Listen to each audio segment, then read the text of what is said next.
네, 안녕하세요. 굿스테이지와 월간 리뷰 공동으로 인터뷰를 진행하는 시간을 갖겠습니다.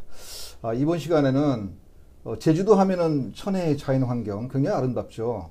그 아름다운 자연이 있기 때문에 문화예술인들도 굉장히 많이 배출하는 걸로 알고 있는데요. 그 문화예술인들을 대표해서 또 문화예술인들이 각자의 그 국량껏, 재량껏 능력을 발휘할 수 있도록 뒤에서 뒷받침해주는 재단이 바로 제주문화예술재단입니다. 그 재단을 이끌고 있는 우리 이승택 이사장님을 모시고 우리 제주문화예술에 대한 궁금증을 여쭤보고 대답을 듣는 시간을 갖겠습니다. 안녕하세요. 네, 안녕하십니까. 네. 이 제주도는 언제든지 올 때마다 아주 기분이 상쾌하고 마음이 확 열리고 다 좋은데 사실 제주문화예술 이 활동에 대해서는 사실 잘 몰라요, 육지 사람들이. 그래서 오늘은 조금 궁금한 것을 여쭤보고 네. 시작을 하겠습니다. 제주 문화예술이 워낙에 삶에 녹아 있다 보니까 그렇게 맞아요. 인식이 안 될 수도 있습니다. 맞아요. 네, 네. 제가 예전에 늘 자주 이제 인용하는 거지만 예수님이 그 이스라엘에서 많이 옛날 인정 못 받고 쫓겨나기도 하고 석가가 또 그 인도에서 쫓겨나고 이런 것이 그 지방에서는 얼마나 그게 아름다운 사상이고 철학인지를 몰라요. 그런 것처럼 제주도 굉장히 문화예술이 많은데 잘 모르는 경우가 많다. 특히나 육지에서는 잘 모르고. 특히 이번에 이사장님, 10대 이사장님으로 이제 활동하고 계신데요. 이사장님이 되자마자 사실은 활동이 녹록지 않았죠. 코로나 네. 때문에. 엄청난 위기가 있었죠. 예. 그 어려운 가운데서도 나름 성과를 많이 이룬 걸로 저 알고 있는데 그 성과가 어떤 것들인지 궁금합니다.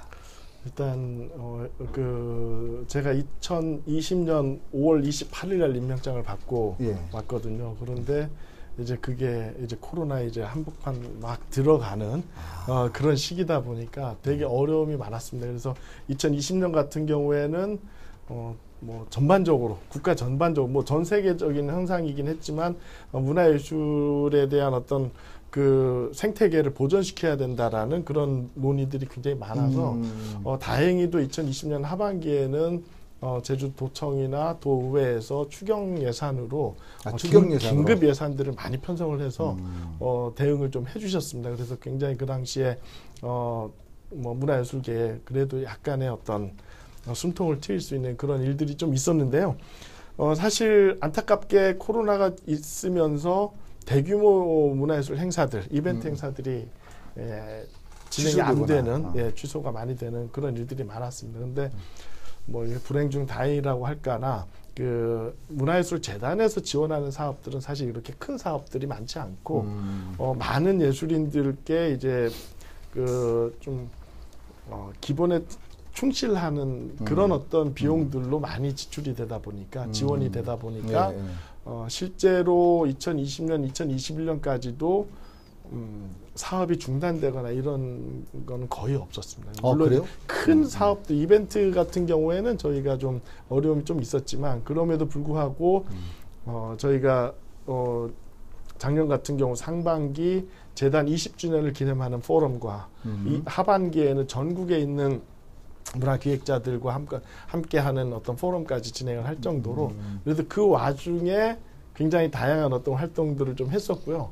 근데 이제 코로나 같은 경우에 굉장히 큰 그 전환점이 된 게 대규모 행사들을 할 수 없는 입장이 되지 않았습니까? 그래서 좀 재단 차원에서 어떤 역할을 좀 해야 될까 고민을 많이 해서 2021년 같은 경우에는 소규모, 지역 밀착형 지역에 어떤 근거를 두고 있는 공간이나 기획자들이 지역을 위해서 하는 활동들을 좀 활성화시키자.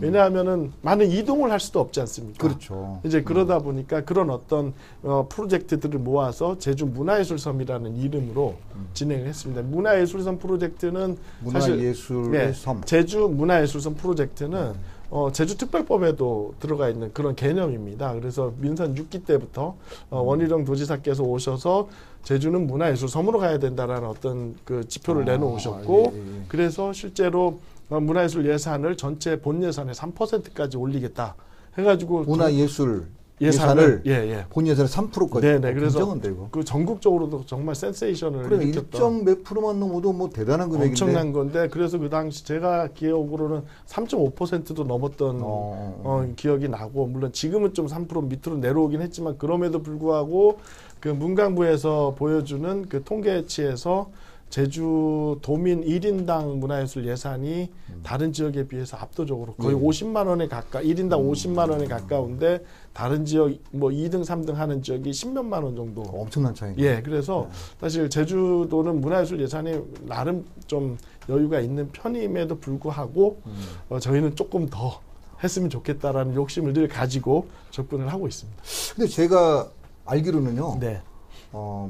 그 제주도나 또는 뭐 정부나 그냥 여기에서 재단의 이사장님이나 재단 관계자들이 가만히 앉아 있는데 당신들 어렵지 내가 좀 예산을 더 줄게 이렇게 하는 경우는 거의 없다고 그래요. 그렇죠. 누군가가 직접 발로 뛰고 찾아가고 도청을 찾아가서 문을 들락달락하고 해야만이 네. 그 예산이 좀 높아지기도 하고 예산을 받아낼 수 있는데 맞습니다. 그래서 그 역할을 누가 했느냐. 저는 이제 예를 들어서 한국음악협회는 이제 거기에 계신 그 이사장님이 네. 예, 제가 인터뷰한 결과 그렇게 나왔어요. 정말 열심히 쫓아다니고 국회를 찾아다니고 문체부를 다니고 이런 것처럼 또 서울에는 예술전당 사장님도 네. 그렇게 왔다 갔다 하시면서 애를 써서 받아내는데 그러면 제주도도 제가 아까 말씀드린 가만히 있는데 예산이 늘어나지는 않을 것이다. 그런 노력을 어떤 노력을 했는지 궁금해서요. 일단 그 전체적인 어떤 그 흐름을 좀 말씀드리자면 제주도가 많은 분들이 애정을 해주셔가지고 일단 기본적으로 제주도에 들어오는 세입 예산이 굉장히 많았습니다. 한 2010년 이후로 그러다 보니까 제주도 예산 자체가 굉장히 상승하는 어떤 계기가 됐었고 그 와중에 문화예술 예산을 더 만들어내자 하는 그런 분위기가 전반적으로 있었던 상황입니다. 그래서 그런 부분들과 함께 사실은 이제 2020년 넘어가면서 이제 그 세입 예산들이 그러니까 소위 이제 세금 걷어들이는 게 줄어들기 시작하는 2020년 넘어가면서 네네네 그러면서 코로나 영향이 있겠죠. 그렇죠. 이제 그런 상황이 되다 보니까 다행히 2021년까지는 조금 이제 상승하는 기조였지만 올해 같은 경우에는 조금 예산이 줄어들어서 좀 안타까움이 좀 있는 상황이고요. 근데 이제 일단 기본적으로 문화예술 예산의 대부분을 차지하는 게 그 창작 지원, 동호회 지원 이런 어떤 향유할 수 있는 그런 예산들이 기본적으로 많습니다. 거기에 이제 문화예술 교육 예산 또는 지역 문화, 제주도는 굉장히 독특한 지역 문화를 가지고 있기 때문에 그 지역 문화를 활성화시키는 그런 예산들까지 이렇게 있는데 제가 2020년에 재단으로 오고 나서 이런 어떤 지원 예산도 굉장히 중요합니다. 문화 생태계를 유지해주는 그런 예산들이 중요하지만 재단의 어떤 가치를 보여줄 수 있는 기획 사업이 필요하고 그 예산이 필요하다라는 생각을 했던 겁니다. 그래서 기획 사업. 네네네. 그래서 그럼 이거를 그렇다고 뭐 제가 갑자기 하늘에서 뚝 떨어져서 뭐 하겠다 그러면 분명히 반발이 좀 있기 때문에 기존의 어떤 도정의 흐름과 지역이 요구하는 흐름을 좀 맞춰서 가자 해서 진행을 했던 게 이제 제주 문화예술선 프로젝트입니다. 그 안에 굉장히 다양한 프로그램들을 넣어서 진행을 많이 했습니다. 예를 들면 그 주축은 결국 그 제주 문화예술 재단이 되었겠네 그럼. 그렇죠. 예, 그거는 뭐 저희가 기획해서 예산을 받은 거기 때문에 다행히 제주도청도 그렇고 도의회에서도 그래 한번 이거 해봐라 해서 저희가 1년 예산이 보통 한 160억 정도 되는데 뭐 저희 운영비 예산 한 30몇억 빼고 뭐 이렇게 하면은 실제 한 130억 정도가 되고 그 예산들은 출연금, 사업 출연금이라든지 국비 받는 거라든지 이런 거 해서 진행을 하게 됩니다. 근데 그 와중에 저희가 한 10억의 예산을 좀 더 추가로 받아가지고 그 제주 문화예술선 프로젝트라는 걸 진행을 했습니다. 사업을 진행하는데 운영비 자체가 아까 30억 정도라고 했잖아요. 네네네. 굉장히 적은 거네 사실. 사실은 왜냐면 이걸 이제 제가 알기로는 재단이 그 어떤 기획을 해서 사업을 펼쳐갈 때 이거 운영비 자체가 차지하는 비율이 높으면 아무래도 실제 프로그램을 진행하는 비용은 좀 줄어들잖아요. 그렇죠. 그러면 그 프로그램 질이 떨어지기도 하고 그러는데 맞습니다. 그걸 다 감안하시고 운영비는 최소화하고 가능하면 실제 문화활동비로 많이 늘리자 이런 기조를 가지고 하신 것 같은데. 예, 그런 부분들은 뭐 제주도와 도의회랑 계속 상의하면서 풀어나가는 그런 과정인데 사실 뭐 그렇게 말씀해 주시니까 너무 고마운데. 정말요. 예, 그러니까 다른 기관이나 이런 쪽의 어떤 그 운영비 예산에 비하면은 사실은 저희 재단 직원들이 굉장히 그 노력을 많이 하고 있다는 말씀을 드리겠습니다. 이사장님을 위해서 제가 박수 한번 치겠습니다. 아유, 감사합니다. 네. 항상 문제되는 게 그거거든요. 내가 당신네들 200억을 줬는데 120억을 운영비로 써? 그러면 80억밖에 못 쓰다던데. 그러니까 그렇죠. 프로그램 질이 떨어지는 거지. 네, 라고 네. 얘기하는 경우가 많은데 네. 제주는 조금 좀 특이하게 하시는 것 같아요. 활동. 네. 근데 이제 앞으로도 이제 코로나가 전 잘 모르겠지만 오미크론이고 뭐가 앞으로 계속 변이가 생겨서 예전처럼 다시 돌아가기는 쉽지 않은데 맞습니다. 그래서 2022년도에는 또 어떤 계획을 통해서 조금 더 문화예술을 활성화시킬 것인지 좀 큰 것만 좀. 네, 일단 사실 제가 2020년에 와서 2021년을 굉장히 재미있는 프로젝트를 많이 하자라고 기획을 해서 제주 문화예술섬이라든지 그 해녀 브랜드 공연 사업이라든지 이런 거를 많이 진행을 했는데 꿈은 컸는데. 제가 임기가 2년밖에 안 됩니다. 그리고 물론 이제 규정상으로는 2년 연임이 가능하지만 어떻게 될지 모르는 입장이라서 2년 안에 이거를 계속 일만 벌리면 안 될 것 같다라는 생각이 들어서 지금 이제 제가 5월까지 임기인데 안정화하는 작업이 좀 필요하다. 안정화. 예, 지금 현재 프로젝트를 더 늘려서는 굉장히 그 에너지가 분산될 수 있기 때문에 지금 진행되고 있는 프로젝트들을 안정화 시켜가지고 이 재단 차원에서 계속 끌고 갈 수 있도록 하자. 그런 어떤 상황을 만들어가고 있는 중이고 그런 과정 속에서 그 담당 직원들과 진짜 뭐 하루에 몇 번씩 토론하면서 그런 그 시스템을 만들어가는 작업을 하고 있습니다. 이사장이 운영 방식이 그러구나. 이게 그 명상 속에서 떠오르는 아이디어를 하는 게 아니라 항상 직원과 소통을 하면서 좋은 아이디어를 이렇게 완성시켜 나가는 그런 스타일. 사업 관련한 회의는 정말 많이 합니다. 그렇구나. 그것도 안정화라는 건 사실은 그동안 했던 것을 여러 개 있으면 그 중에 선택해서 집중을 하겠다는 뜻이기도 하거든요. 근데 그 사업 중에 어떤 것들이 또 있는지. 예를 들면은 기본적으로 재단이 운영하는 아까 말씀드렸던 창작 지원이라든지 동호회의 그 어떤 문화 향유하는 지원이라든지 문화예술 교육 지원이라든지 그다음에 그 지역 문화 지원이라든지 이런 부분들은 일상적으로 저희가 늘 합니다. 이거를 어떻게 업그레이드를 시켜가면서 현 시대에 맞춰가지고 사업을 진행하게 하느냐 하는 게 이제 늘 토론을 통해서 그 내용을 좀 업그레이드를 해 나가는 거고요. 그 외에 좀 이제 올해 조금 더 어떻게든 이 부분은 좀 재단의 브랜드 사업으로 안착시켜야 되겠다라고 생각하는 게 아까 제주 문화예술섬 프로젝트 안에 한 서너 가지가 있습니다. 예를 들면은 지역에 제주도 안에 보면 아직도 그 비어있는 공공공간들이 많이 있습니다. 그래서 그런 공간들을 재단이 문화예술 공간으로 바꿔나가자 하는 이제 연결 공간 프로젝트가 있고 그거와 더불어 사실 재단이 지금 현재 저희가 정원이 한 56명 정도 되는데 밖에서는 또 많은 숫자라고 말씀들도 하시지만 저희가 그 제주도 전체를 이제 프로젝트로 커버하기에는 정말 숫자가 그렇게 많은 편은 아니어서 사실은. 그래서 저희가 모든 걸 다 할 수는 없다라는 생각으로 이미 기존의 지역마다 활동을 하고 있는 공간들과 기획자들을 연결시켜주는 작업을 하자. 이게 이제 제주의 발음으로 하면 가치가 이제 제주에서는 고치. 가치가. 가치를 만들어 가자 하는 고치 가치 프로젝트라는 걸 저희가. 고치라는 건 우리 함께. 함께 가치를 만들어 가자 하는. 가치인 게 고치 가치. 그 프로젝트를 진행하고 있는데 이게 사실은 제 나름으로는 굉장히 큰 의미가 있다라고 생각을 합니다. 어떤 의미냐 하면 사실 모든 어떤 중앙정부나 지자체의 기획 사업들이 누군가가 이렇게 기획을 하게 되면 그거를 우리 이런 기획 사업이 있으니까 당신들은 요거에 대해서 맞춰서 기획안을 올리십시오. 그러면 우리가 우리 취지에 맞는 걸 뽑을게요. 이런 식으로 보통 진행되지 않습니까? 근데 저희는 이 고치가치 프로젝트나 연결공간 프로젝트는 지역에서 일단 일정 기간 그 공간을 운영하는 분들과 지역에서 활동하는 기획자들이 그 지역에 어울리는 프로젝트를 기획해서 올리면 그거에 대해서 지역에 어울리는지만 저희가 판단을 해서 진행을 하게 하겠다. 그게 타당하고 합당하면 지원해 준다는 거죠. 네, 그 과정에서는 뭐 행정적으로 굉장히 어려움이 있고 심사하기에도 굉장히 여러 단계를 거쳐야 되는 어려움은 있지만 저는 이 방식이 되어야만 우리 그 지역 문화나 이런 부분들이 발전할 수 있고 기초를 튼튼하게 할 수 있다라고 생각합니다. 이게 그것과 연결되는 질문이 이제 저 세 번째 질문인데요. 네.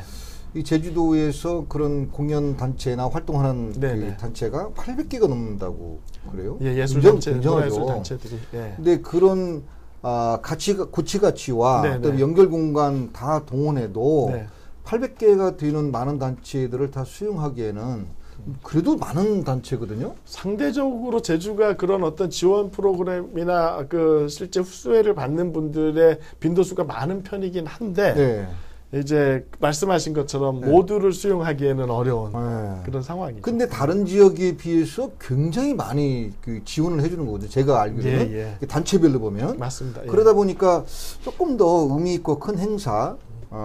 유의미한 행사를 하기 위해서는 집중적으로 좀 이렇게 돈을 많이 지원들을 해줘야 할 게 있는데 그런 것보다는 아까 말했지만 그 고치가치 중심으로 가다 보면 프로그램 자체가 조금 빈약할 수도 있고 좀 수준이 좀 우리 눈높이 안 맞을 수도 있고 이런 우려가 있는데 이런 우려와 그래도 그것보다는 여러 사람이 같이 공동으로 이걸 참여하는 게 낫다. 이 가치 사이에서 이제 사실 딜레마죠. 그렇죠. 그래서 고민을 많이 했을 것 같아요. 어떤 기준을 두고 그렇게 딱 판단하시나요? 지금 이거는 이제 제가 어떻게 뭐 한 번에 이렇게 방향 전환할 수 있는 부분은 아니라고 생각은 되고요. 사실 기존에 어느 지자체든 비슷한 상황이라고 판단을 합니다. 지역의 어떤 그 문화예술 생태계를 안정화하고 지속 가능하게 만들기 위해서 좀 그 예산 개별적으로 들어가는 예산이 좀 줄어들더라도 좀 많은 분들에게 지원을 좀 하자라는 추세가 사실 그 우리나라 전반적인 어떤 흐름이죠. 되고 있습니다. 사실은 그럼에도 불구하고 사실 실현은 하진 못했지만 늘 저희가 고민하고 있는 부분이 예를 들면은 지역의 대표 예술인들에 대한 지원은 좀 있어야 되지 않겠냐. 장르별로 한 분 또는 한 팀을 선정을 해서 그분들에 대한 어떤 그 지원이 좀 있어야만 그리고 좀 충분한 지원이 있어야만 그분들이 좀 양질의 콘텐츠를 창작을 하면서 지역의 어떤 그 콘텐츠 질도 높여 나가고 어찌 보면 제주도 같은 경우에는 또한 관광도시로 알려져 있기 때문에 사실 이 과거의 어떤 자연만 바라보는 관광에서 문화예술을 바라보는 관광도 굉장히 중요한 부분이거든요. 사실 이것 때문에 저희가 제주문화예술재단과 그 제주관광공사가 늘 만나서 이 부분을 굉장히 많이 논의를 하고 있습니다. 그러니까 제주관광공사 입장에서도 이제 뭔가 관광의 패러다임을 전환하고 싶은데 이게 뭐냐? 뭐 웰리스도 있고 뭐 다양하게 있지만 가장 그 높은 단계에 있는 게 문화예술 관광이라고 보는 겁니다. 그 이사장님께서 늘 주장하신 것이 거기 먹힌 거 아니에요? 맞습니다. 그래서 사실은 이런 부분들 저희뿐만이 아니라 뭐 이 관광이 될 수 있는 문화예술 요소들을 모아서 뭔가 펼쳐보자 하는 그런 노력의 일환으로 예를 들면 세계 유산축전이 작년, 재작년 이렇게 2년 있었는데 재단과 관광공사 유산축전의 조직위원회랑 해서 같이 협업을 해가지고 계속 이 부분을 끌고 가고 있는 상황이고 실제 그 관광공사와도 저희가 그 도의회랑 해가지고 토론회를 펼치면서 이 문화관광은 어떻게 할 거냐, 예술관광은 어떻게 할 거냐 이 고민을 계속 해나가고 있는 상황입니다. 특히나 관광공사에 예를 들면은 과거에 그 관광 지표들이 있는데 그 안에 문화예술로 들어가 있는 게 아니라 관람시설로 들어가 있는 겁니다. 그래서 이런 부분들은 좀 그 문화예술 쪽으로 좀 현실화시켜주면 좋겠다. 그래야 제주에 문화예술이 있다라는 것을 알릴 수 있는 거기 때문에 그런 부분들 좀 그 지표로 만들어가는 과정까지 좀 의논을 많이 하고 있습니다. 그러면 이사장님께서 그런 말씀을 주장을 하면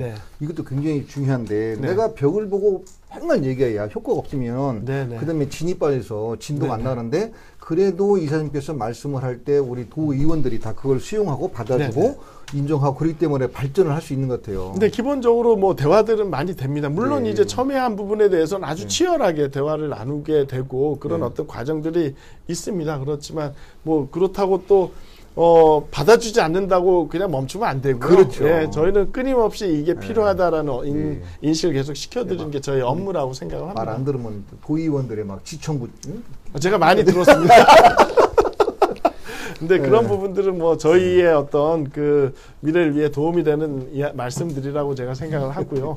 받을 거는 받아들이고 좀 현실적으로 저희가 순화를 시켜서 재단 정책이나 뭐 이런 쪽에 반영을 시켜야 되고, 그렇지만 뭐 저희가 생각하기에 이 부분은 좀 행정이나 도의회에서 아니라고 생각을 해도 저희가 필요하다라고 판단이 되는 것을 혼나가면서도 진행해야 될 것 같습니다. 근데 한편으로는 이제 문화도시로 채택이 됐으면, 선정이 됐으면, 네. 정부로부터 돈도 뭐 150억 이상 돈도 지원도 네, 받고, 네.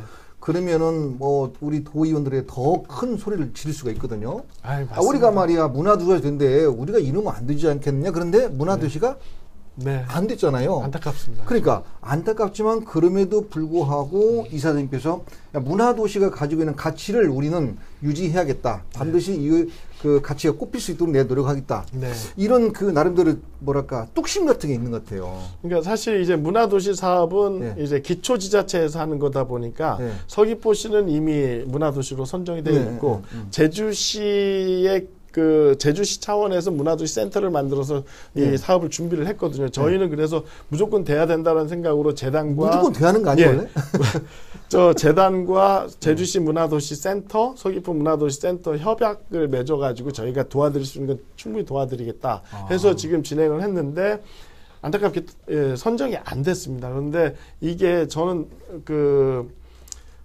이 선정이 되지 않더라도 문화도시는 도시가 지향해야 될 도시 정책 중에 하나라고 저는 생각을 하는 겁니다. 원래 우리 이사장님의 철학이 그거구나. 네, 제 철학이 그렇습니다. 제가 과거에 해왔던 여러 가지 도시에서의 어떤 문화 활동들, 문화 운동들이 다 그 기반 안에서 이루어졌던 거고, 실제 뭐 선정이 되지, 법정 문화도시가 되지 않은 것에 대해서는 굉장히 마음 아픈 일이지만, 그렇다고 지자체가 문화도시라는 지향점을 꺾을 경우에는 참 안타까운 일이 벌어질 거다라고 생각을 하는 거고, 저는 이제 그래서 기고문을 통해서 법정 문화도시가 되지 않더라도 지자체 차원에서 문화도시로 가야 되는 길은 같이 걸어야 된다라고 생각을 해서 기고문을 썼던 거고요.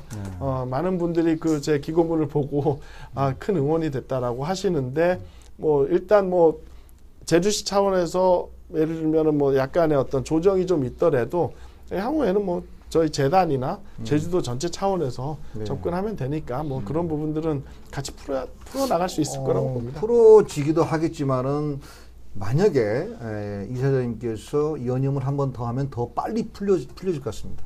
이게 이런. 네, 뭐 그렇게 되면은 뭐 제가 더 노력을 하게 되겠죠. 네. 네. 그리고 이제 사실 처음에 말씀하신 문화예술의 섬. 문화예술 섬, 아트 섬, 뭐 이런 개념인데, 이걸 위한, 그러니까 나가고자 하는 그 비전, 방향은 어떤 거예요? 그냥 문화예술이라는 그 포장을 하면은 그 섬이 문화예술의 섬이 되는 건 아니잖아요. 당연합니다. 뭔가 특별한 비전을 가지고 그 방향을 향해서 나가야 되는데, 가고자 하는 방향이 어떤 거지? 사실 제주도가 문화예술 섬이라고 이렇게 도정 지표로 지향점이 나오긴 했지만 그 이전부터 제주는 정말 많은 예술인들이 그 지역 안에서 많은 활동을 하셨고 문화예술적으로 애정을 많이 해주셨기 때문에 그 기반 아래 제주도가 문화예술 섬이라는 지표를 만들 수 있었다라고 생각을 합니다.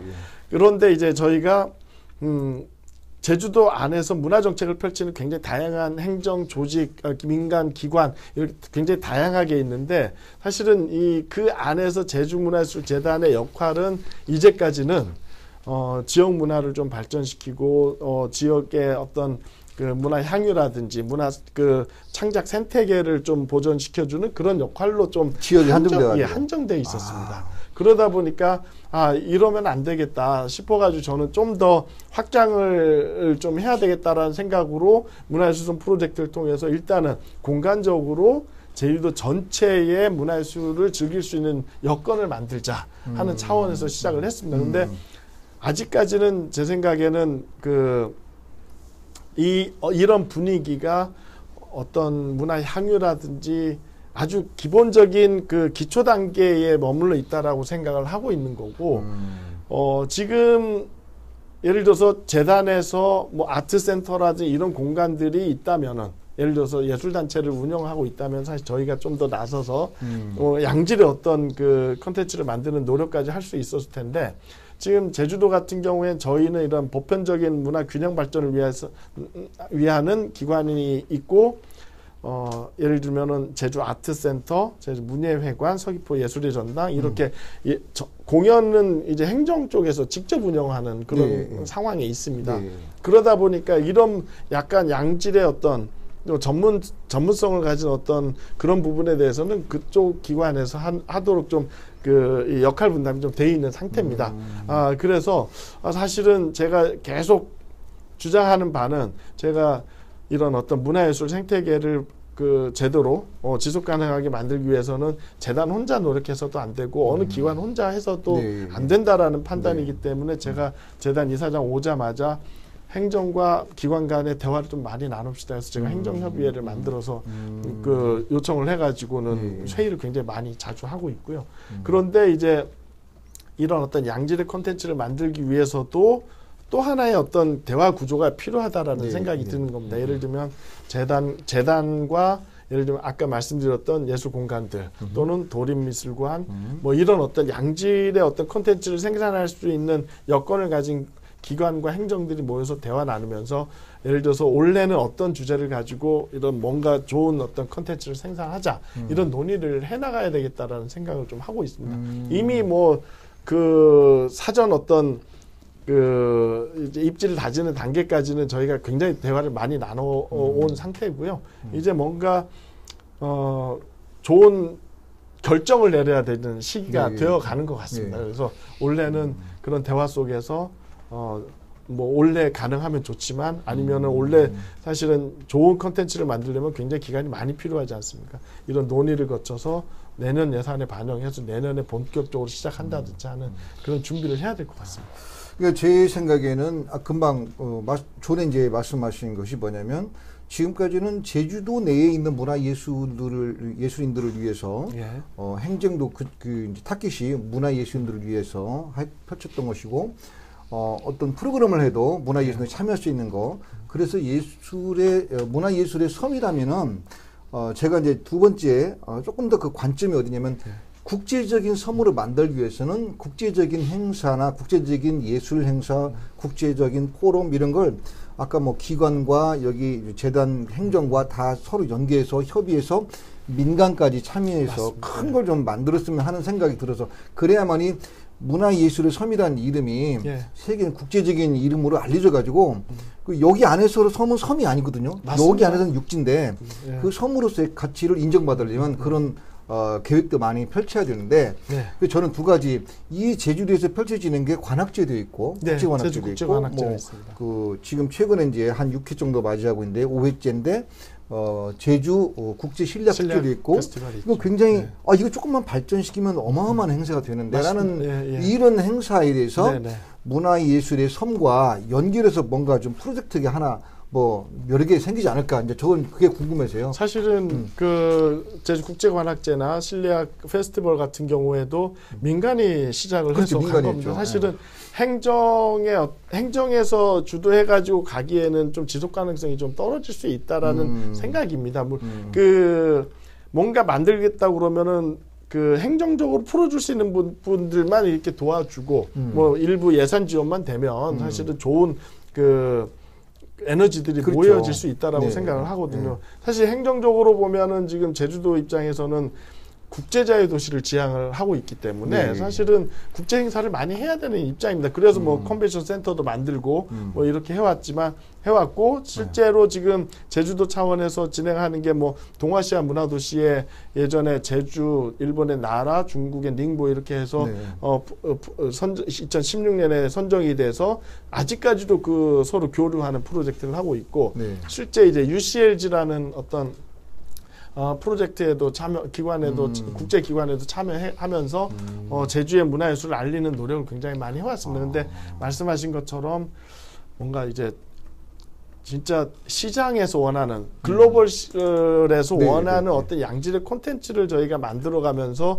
제주를 문화예술로 알리는 노력은 정말 필요하다라는 생각입니다. 그래서 과거에 굉장히 많은 논의가 있었고 하지만 지금 이 논의가 어찌 보면 민간의 에너지와 행정적인 에너지가 같이 결합을 해서 딱 꽃을 피워야 되는 건데 지금 뭐 그 결과로서 나타난 게 국제관악제고 실내악 페스티벌이 그렇게 나타나고 있는 거라고 봅니다. 이럴 경우에 저희는 사실 재단이 직접적으로 관여되는 부분들은 아니긴 하지만 그럼에도 불구하고 여기에 참여하는 어떤 행정적인 도움이라든지 기획에 같이 참여하면서 같이 연대해서 뭔가 할 수 있잖아요. 그렇죠. 그렇게 참여를 한다면은 굉장히 양질의 어떤 프로젝트들이 유지가 될 거라고 생각을 하고요.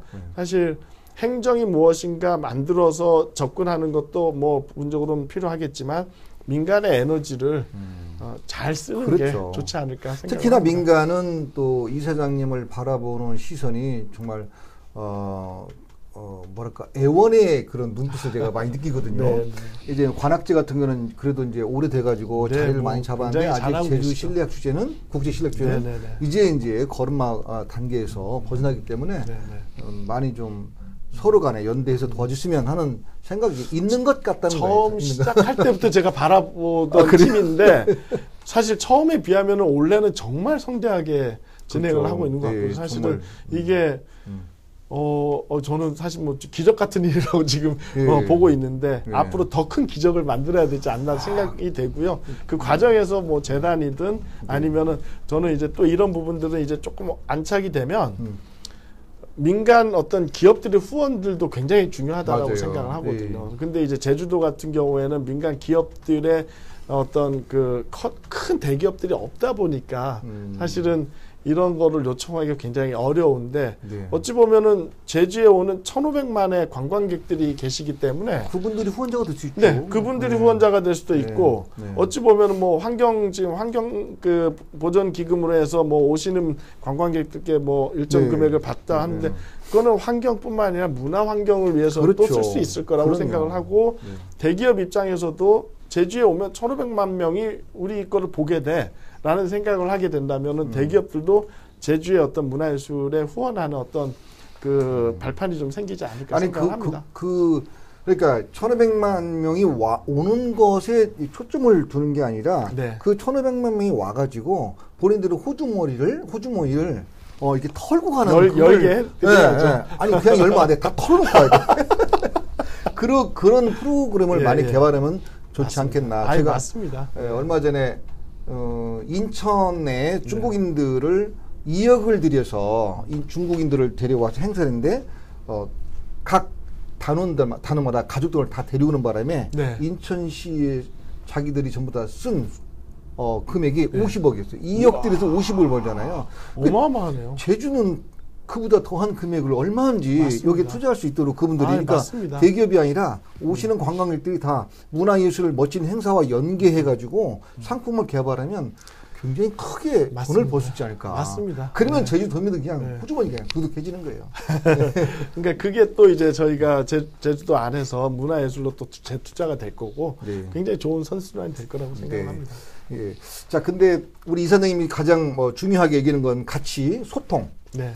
직원과의 소통, 예술인과의 소통. 그런데 그 소통의 방법, 소통의 창구가 어떤 건지 제가 좀 궁금해서요. 사실 저는 워낙에 현장 출신이기도 하고 그래서 현장과의 소통을 굉장히 강조를 많이 했습니다. 그래서 뭐 좀 농담 반 진담 반 이제 지인들께서 해주시는 말씀이 재단의 직원들이 이렇게 현장에 많이 다니는 거는 정말 몇 년 만에 처음 보는 현상이다 하면서 굉장히 좋은 일이라고 칭찬들을 많이 해주시기도 하고요. 특히나 이제 이사장이 이런 어떤 문화예술 현장에 가는 것도 참 흔히 보지 못하던 일이다 하는 그런 이야기를 해주셔서 그건 뭐 저는 칭찬으로 받아들이고 있고 이제 그렇게 어떤 현장과 어떤 소통하는 부분들 아까 말씀드렸던 문화 정책이 이제 체계적으로 이루어지려면은 행정끼리도 소통이 굉장히 필요하다고 생각을 해서 행정협의회도 만들고 그런 문화도시 행정협의회는 그러면 이사장님이 최초로 만든 거예요?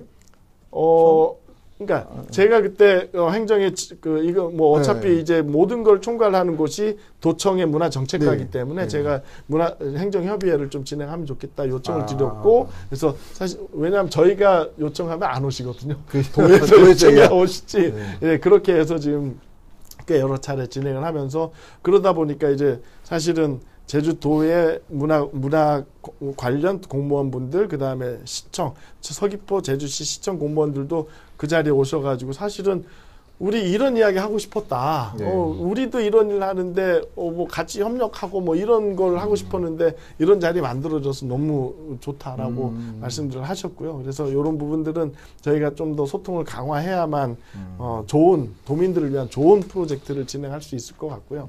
그리고 뭐 이런 어떤 각각의 어떤 우리 저뿐만이 아니라 재단 직원들이 현장을 나가서 현장의 이야기를 듣고 공유해주는 그런 소통도 많이 하고 있고 사실 뭐 재단 직원들 사이에서도 뭐 여러 가지 어떤 이슈는 있지만 그 이슈가 소통을 하다 보니까 생긴 이슈가 아닌가 그렇죠. 하는 그런 생각이 좀 들고 있습니다. 그래서 그런데 이제 이런 부분들을 저희가 뭐 문화예술 단체라든지 예술인들이라든지 이런 어떤 사업 또는 어떤 그 프로젝트를 진행하면서 생기는 그런 어떤 과정 속에 굉장히 다양한 어떤 소통을 좀 해서 현장 중심의 소통을 해야 되지 않나 하는 그 생각으로 열심히 달리고 있습니다. 그러니까 발품 소통. 예, 이제까지 그게 좀 부족했다라는 판단이 들었기 때문에 예, 다른 쪽으로의 어떤 그 소통들은 웬만큼 뭐 평상시에 이루어졌었기 때문에 그런 부분을 조금 더 강조해서 진행하고 있는 겁니다. 제가 그 헤르만 헤세의 동방술래라는 그 소설책을 읽으면 거기에 하인인 줄 알았는데 똑같이 그 행군도 같이 하고 행군할 때 짐도 다 자기가 들어주고 그런데 순례가 다 끝날 때 보니까 그 사람이 왕이었어요. 그게 이제 그쵸. 동방술래거든요. 네네. 그런 것처럼 그런데 그 하인인데도 불구하고 항상 어려움에 처할 때마다 하인이 먼저 힘을 냅시다, 용기를 냅시다, 막 이런단 말이에요.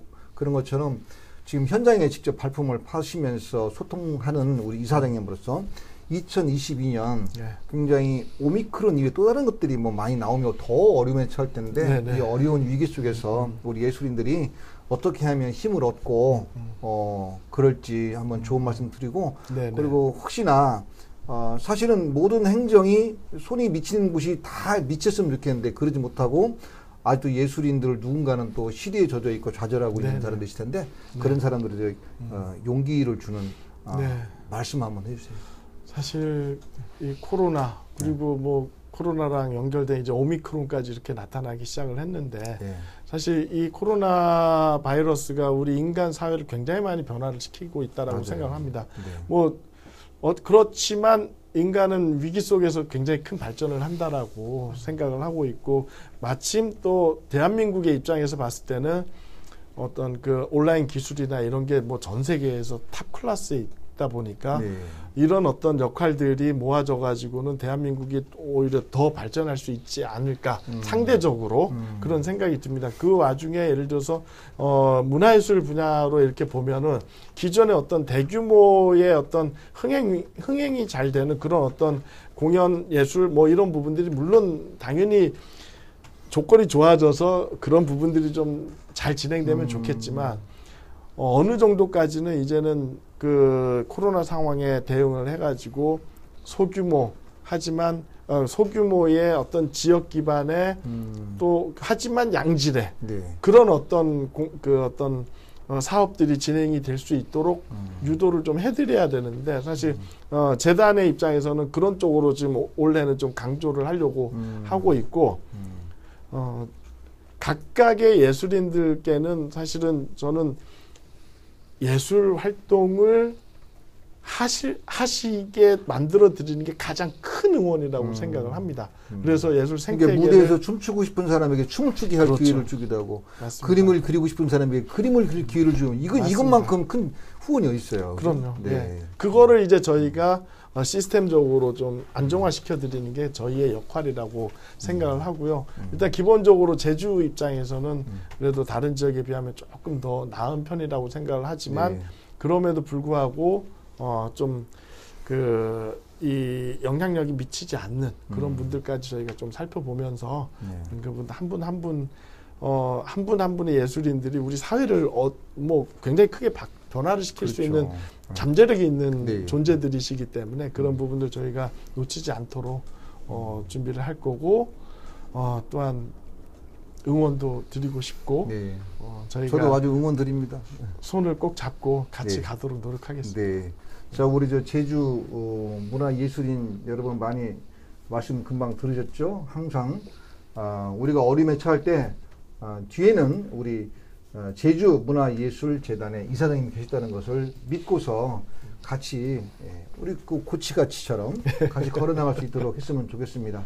자, 제주가 문화예술의 섬이 됩니다. 굉장히 큰 비전을 가지고 제가 단편적으로 알고 있는 것만 해도 도봉구이에서 이 제주에 사운드 포커싱 홀도 생긴다는 얘기 들었는데 그만큼 선도적이고 진취적인 예술의 섬이 될 것 같습니다.